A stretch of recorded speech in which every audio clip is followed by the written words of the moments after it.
नमस्कार आपण मानक समस्त को मो चैनल को स्वागत। रज होची ओडिशार एक सामाजिक पर्व। मु रज पर्व उपलक्षे गोटे स्पेशल थाली प्रस्तुत करी। रज स्पेशल थाली पाई मु बनैबी पोड़ पिठा, बिरी चकुली, चटनी, मटर तरकारी। चलतु एबे थाली प्रस्तुत करवा। रज स्पेशल रे आज आम आग पोड़ पिठा बनैबा। कहीं पोड़ पिठाटा बनवाई टे समय लगे। पोड़ पिठा हवा भितर आम आगे पोड़ पिठा बसईदेवा। पोड़ पिठा हवा भितर आम अलग आइटम सब करवा। पोड़ पिठा मु बिरी चाउल आण नहीं ए आण दिहरे मु स्वाद अनुसार लुण पकई अल्प गुड़ पकई कहीं मोर कम मिठा करार अच्छी। मुझे अल्प गुड़ पकई गुड़ई आपण निज पसंद अनुसार गुड़ बा चीनी कम बा बेसी व्यवहार करें।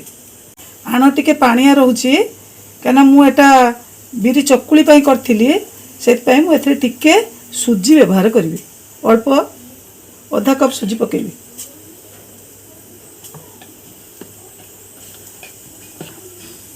भजा बादाम अल्प नहीं, काजू बादाम किछि नहीं, किछि किशमिश नहीं, नड़िया छोट छोट पीस करी काटिक नहीं। आपको सब पकईकी आणरे आम आणटा को गोलेबा। सब पकईकी गोले देली। बर्तमान पोड़ पिठा बनवाई कड़े बसैबी। कड़े तातीगला 4-5 चामच तेल पकईदबा। मुझे रिफाइन तेल व्यवहार करची, घी व्यवहार भी कले हम।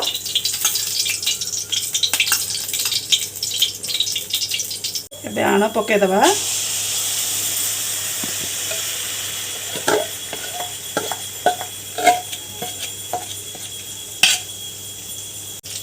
जेहेतु देखंतु नॉर्मल करेरे मु पोड़ पिठा बनाऊँची, आम आपको धीरा आंचरे करवा। ये 25-30 मिनट धीरा आंचरे बसिबो। आपको गोटे घोड़े दबा। आम 20 मिनट पर चेक करवा केते कौन होईची। पिठा आम बसई देले। एबे चटनी प्रस्तुत करवा।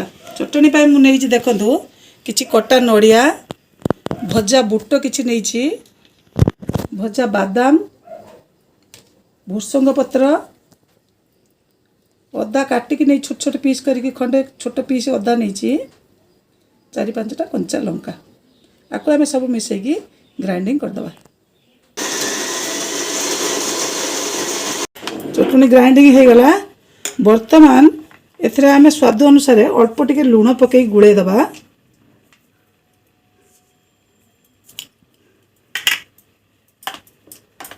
आपरे आपको आम तड़का मारिबा।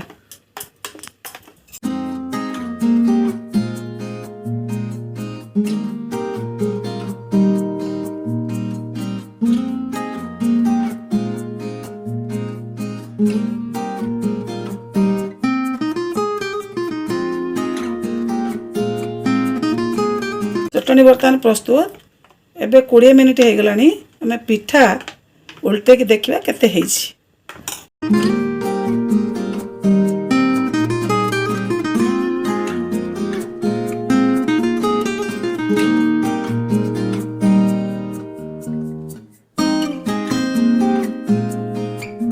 तलपट पूरा हो जाइए।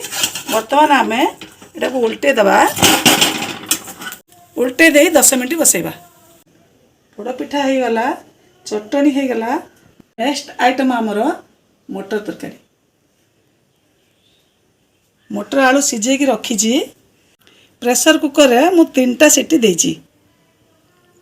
मसला पाई नहीं रसुण किछि, कटा पियाज 2टा, कटा अदा, तेजपत्र 2टा नहीं। बाकी हलदी गुंड, लंका गुंड, गरम मसला या मु गुंड मसला व्यवहार करी।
ଦେଖନ୍ତୁ ପୋଡ଼ପିଠା ବର୍ତ୍ତମାନ ରେଡ଼ି। ଏପଟେ ମଟର ତରକାରୀ ବସିଛି ମୋର ହେଇଗଲାଣି। ଆଉ ଟିକେ ଫୁଟିଗଲେ ଆକୁ ଆମେ ବନ୍ଦ କରିଦେବା। ଏବେ ଆମେ ଚକୁଳି ବନେଇବା। ମୁଁ ସମାନ ପରିମାଣରେ ଚାଉଳ ଆଉ ବିରି ନେଇ ଆଣ ବାଟିଛି। ଏବେ ଏଥିରେ ସ୍ୱାଦ ଅନୁସାରେ ଟିକେ ଲୁଣ ପକାଇଦେବା। ଚକୁଳି ପାଇଁ ଆଣ ଟିକେ ବହଳିଆ ଅଛି, ତାକୁ ଆମେ ଆଉ ଟିକେ ପାଣି ମିଶାଇବା। ମିଶାଇକି ଟିକେ ଚକୁଳି ହେଲା ଭଳିଆ ଆଣଟା ଆମେ କରିବା।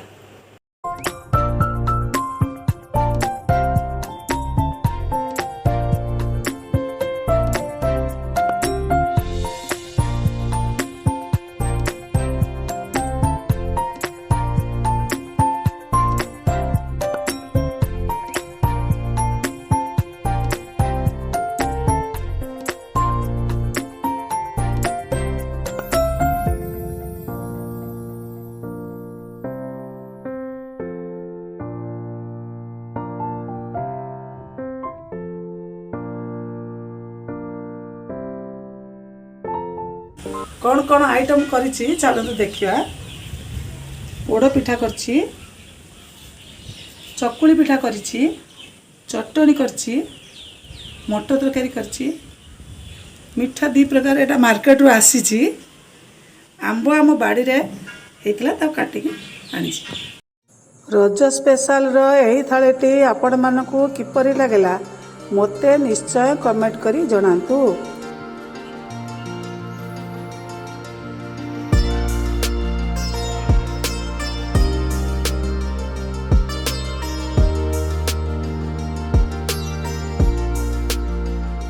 समस्त रेसिपी घरे प्रस्तुत करी खातु।